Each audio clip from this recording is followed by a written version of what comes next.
지역의 뉴스 속 뉴스를 전해드리는 뉴스인 뉴스 인터넷 신문입니다. D2뉴스24의 류호진 대표 전화 연결합니다.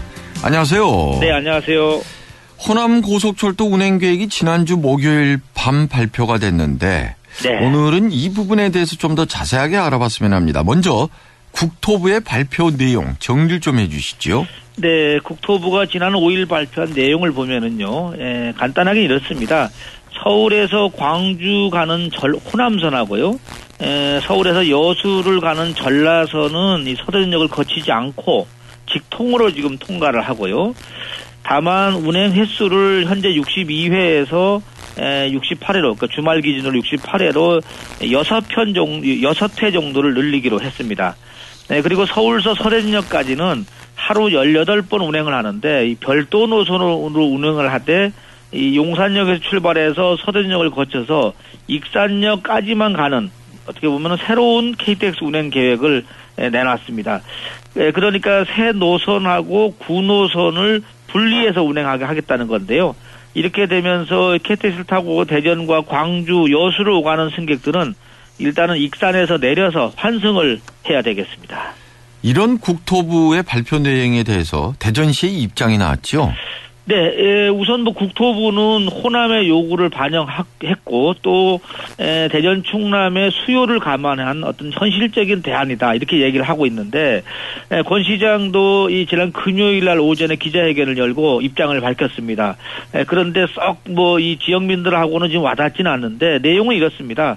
가장 합리적이고 효율적이라 할 수 있는 당초 코레일안이 채택되지 않아서 아쉽다 하면서도 서대전역을 일부 지켰다는 점에서 의미가 있다 이렇게 설명을 했고요.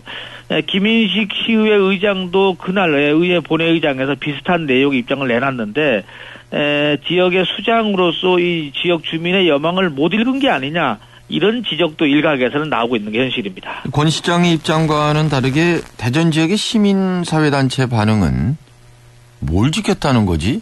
이런 반응 일색인 것 같은데요. 네, 바로 그렇습니다. 권 시장이 기자회견 갖고 나서 그렇게 시간이 길지 않은 그 다음에 다시 대전 지역의 정치권하고 시민단체 또 경제단체로 구성되는 호남고속철도 이 서대전역 경유 추진위원회가 있는데요. 여기서 시청 브리핑룸에서 기자회견을 열었는데, 정부의 발표 내용을 꼼수다 이렇게 규정을 하고 지역 이기주의와 정치권의 압력을 수용한 정치적 결정이라는 비판에서 벗어날 수 없을 것이다 이렇게 비난을 했습니다. 그러면서 이 전북 익산까지 이어지는 이 별도의 KTX를 운행하겠다는 계획에 대해서도 환승을 해야 되는데, 대전에 있는 50만 호남 출향인의 이 교통 불편은 물론이고 이 호남과 충청의 상생 발전에 장애가 될 것이다 이렇게 아쉬워했습니다. 근데 이게 참 우연의 일치인데요. 지난주 목요일 밤에 기습 발표가 났잖아요. 네, 그렇죠. 한 11시 넘어서 났죠. 그리고 금요일, 토요일 이 대전도 그렇고 전라북도도 그렇고 전라남도도 그렇고 다 비슷하게 KTX가 우리 소원을 들어줬다. 좀 아쉬운 부분은 있지만 그래도 뭘 챙기긴 챙겼다. 이런 식의 이 성명 발표가 있고, 또 그 지역의 이 사회단체들은 한결같이 발끈하고, 이 계산기를 두드려보면 결국 호남이나 대전 모두 실익이 없다는 평들이 나오고 있단 말이에요. 네, 지금 말씀하신 대로 자치단체 장들은 하고 이 또 지역 주민들하고 좀 입장이 다소 좀 다른 점이 좀 의아스러운데요. 어찌됐든 전문가들 얘기를 들어보면은 호남하고 충청이 서로 싸우느라고 명분에만 매달리다 보니까 실익을 버렸다 이런 평가가 나오고 있는 게 현실입니다. 호남 같은 경우를 예를 들어보면요, 서대전역 경유 노선이 분리되다 보니까 하루에 KTX 운행 횟수가 현행 62회에서 68회로 6번밖에 늘지 않았습니다. 당초 이 코레일 계획안은 82회로 늘린다고 얘기를 했는데 결국 이 호남으로서는 한 20회에서 이 6회 정도밖에 안 늘어났으니까는 14회 정도가 좀 손해를 본 셈이 되겠습니다. 특히 호남과 대전 충청 간의 이 KTX 직통 노선이 끊기다 보니까는 교류가 어려워졌다는 점, 양측 이건 모두 손실이 아니냐 이렇게 지금 해석이 나오고 있습니다. 정리를 해보자면 이 대전에서 광주나 여수로 가실 분들은 말씀하신 대로 일단 익산에서 내려서 그렇죠. 다른 기차로 갈아타야 되는데 네네. 그럼 당연히 나오는 얘기가 이렇게 불편하게 탈 거면 고속버스 타지 뭐하러 KTX 타고 또 갈아타고 그러느냐. 자, 구체적으로 불편을 겪게 될 이용객 어느 정도나 될 것 같습니까? 네, 우선 이제 계산상으로만 저희들이 따져봤는데요. 서대전 일일 평균 이용객 수가 한 5,800명 정도가 됩니다. 이 가운데 서울 쪽 상행선에서 오르내리는 곳이 하루 한 4,400명 정도가 되고요.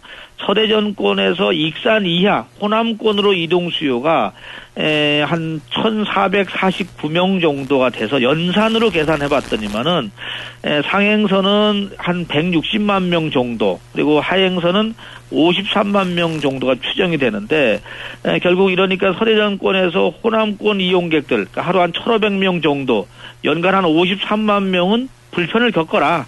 결과적으로 다수를 위해서 소수를 희생양으로 삼은 게 아니냐, 이렇게 해석을 할 수가 있겠습니다. 얘기가 그렇게 되네요. 이번에 내용을 치르면서 충청과 호남 사이가 좀 멀어지는 게 아니냐라는 정치적인 우려도 나오던데요. 네, 그렇습니다. 지금 대전권에서 호남 쪽으로 연결이 불편해진다는 것은 결국은 이 정책 단절도 피할 수 없다라는 시각이 지금 나오는 것이, 보통 길을 통해서 민심이 흐르고 또 상호 교류가 있어야지 교감이 있고 하는데, 이런 부분이 끊어진다는 것은 결국 호남과 충청이 멀어지는 게 아니냐, 이런 얘기가 나옵니다. 사실 이 충청권과 호남은 과거 보면은 이제 백제 문화권으로 엮여서 나름대로 교감을 가져온 게 사실인데요. 이런 부분에서 봤을 때는 정치적으로도 호남 쪽이 많이 잃었다, 이렇게 지금 해석이 나오는 겁니다. 충청과 호남 모두 찜찜한 상황이 됐는데 그럼 실익을 얻는 곳은 어디일까요? 계산상으로는 코레일이 좀 얻은 것 같습니다. 코레일은 당초에는 82회 정도를 운행을 하기로 대략 이제 그 중에서 이제 일부는 서대전역을 거치고 일부는 직통으로 가는 걸로 돼 있는데, 이번에 결과적으로는 이 숫자가 좀 줄어들게 됐죠. 그러다 보니까 특히 익산까지만 가게 되다 보니까는 코레일로서는 상대적으로 승객이 적은 광주에서까지 KTX를 운행하지 않게 되고, 나머지 18회가 익산까지 가다 보니까는 적자폭을 좀 줄일 수 있게 됐다, 이렇게 지금 분석이 나오고 있는데, 그래서 이제 코레일 측은 익산까지 운행하는 하면서 생기는 어떤 여유 KTX를 다른 노선으로 돌리는 방안도 검토 중이다, 이렇게 지금 나오고 있습니다. 또 호남 쪽의 입장에서 보자면 말씀하신 대로 결국 KTX가 하루 6차례 늘어난 것밖에 없잖아요. 사실 그렇습니다. 네. 그렇게 되면 20회 늘어나야 되는데 6번 늘어나는 걸로 되니까 14번이라는 숫자가 사실은 어떻게 보면 대전 서대전권을 어떻게 거부하면서 발생하는 어떻게 보면 거기도 손해가 되는 거기 되겠습니다. 근데 그렇게 되면 제가 조금 전에 언급한 대로 많은 분들이 불편하니까 차라리 그냥 고속버스 타고 가자. 이렇게 되면 KTX를 이용하시는 분들은 줄어들 것이고, 지금 KTX 말은 상황에 따라서 증편할 수도 있다라고 카드를 낼 듯 말 듯 이런 분위기인데 수익성이 발생하지 않는데 증편을 하겠습니까? 그래서 이제 이것이 이제 한 6개월 정도 운행을 하다 보면은요, 결국은 서대전역의 이용객도 자연스럽게 지금 말씀대로 코레일 그 KTX를 이용하지 않게 되고요. 승용차로 왔다 갔다 하다 보니까는 줄게 되고, 그렇게 되면은 호남 쪽도 줄을 것이다, 예상대로.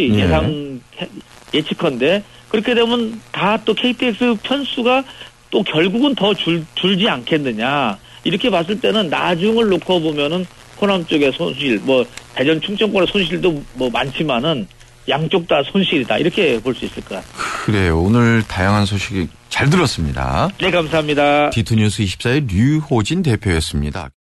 뉴스 플러스 시간입니다. 오늘 아침 지역신문은 대체적으로 이 호남 고속철 이 국토부 결정 발표에 대해서 비판적인 뉴스가 헤드라인을 다 장식했습니다. 서대전역 경유 실패는 충청의 완패다, 뭐 이런 제목도 달려 있고요. 민심을 거부한 정치철도라는 제목도 올라와 있습니다. 호남에 밀린 충청, 지역 정치력 도마 위에 올랐다는 소식도 있고요. 호남 고속철, 대전 시립 못 얻었다. 대체적으로 지역 신문들이 이번 결과에 대해서 지역의 민심을 제대로 반영하지 못했다, 이런 보도가 이어지고 있습니다. 대전 시민의 우롱한 결정, 지역 갈등 부추긴 역사적 과오다 해서 KTX 호남선 서대전역 배제 후폭풍을 예고하는 뉴스도 올라와 있습니다. 네, 뚝 끊긴 상생의 길, 국론 분열 소용돌이 속으로 해서 호남선 서대전역 배제의 문제점을 짚은 제목도 있고요. 국토부가 왜 기습 발표했나, 충청 여론을 잠재우기 위한 꼼수다, 이런 제목도 올라와 있습니다. 네, 대전 충청권 내에서도 지자체 반응은 조금씩 엇갈리고 있습니다. 온도차가 있습니다. 대전은 반발하고 있지만은 세종은 유보하는 입장이고요. 충청남도는 안도한다는 표정이 나오고 있습니다.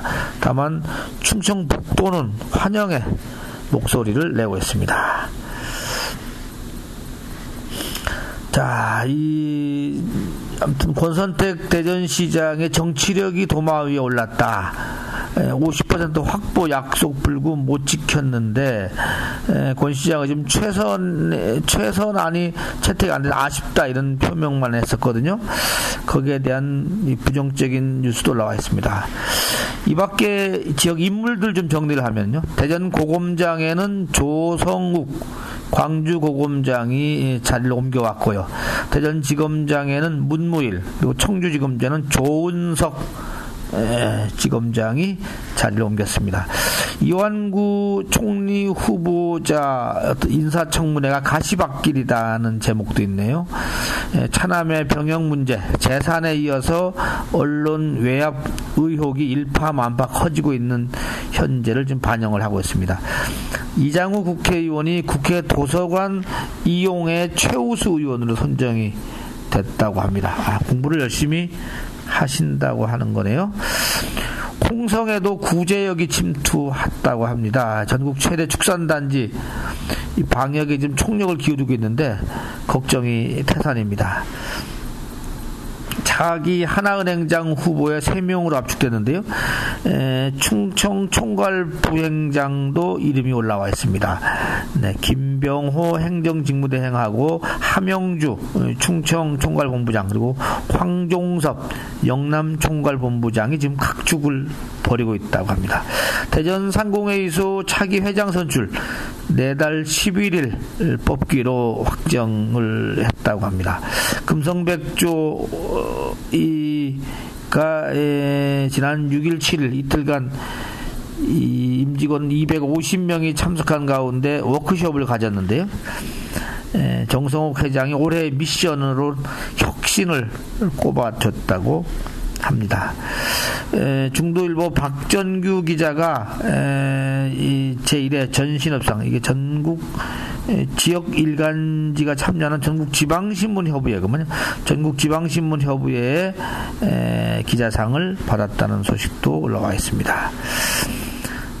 중앙 언론에서는 대체적으로 좀 문재인 새정치민주연합 이 당대표의 어떤 선출 따라서, 여기에 따라서 다시 박근혜 대 문재인의 어떤 승부수가 두어졌다, 이런 제목이 많이 지금 뽑혀 올라와 있고요. 한겨레 신문은 이런 총리 괜찮겠습니까 해서 이완구 총리 후보자에 대한 뉴스를 좀 종합을 했네요. 부동산 투기, 병역 기피, 논문 표절, 황제 특강, 특혜 채용 의혹의 릴레이가 이어지고 있다. 여기에서 언론 통제까지. 이거를 이겨내고 충청 총리가 탄생하느냐, 이 충청 지역민들은 지금 사실 큰 얘기 없이 지켜보는 입장인데요. 10일, 그러니까 내일인가요? 네, 내일 모레 내일 모레인가요? 인사청문회 지켜봐야 될 것 같습니다. 이상 플러스 뉴스 마치겠습니다.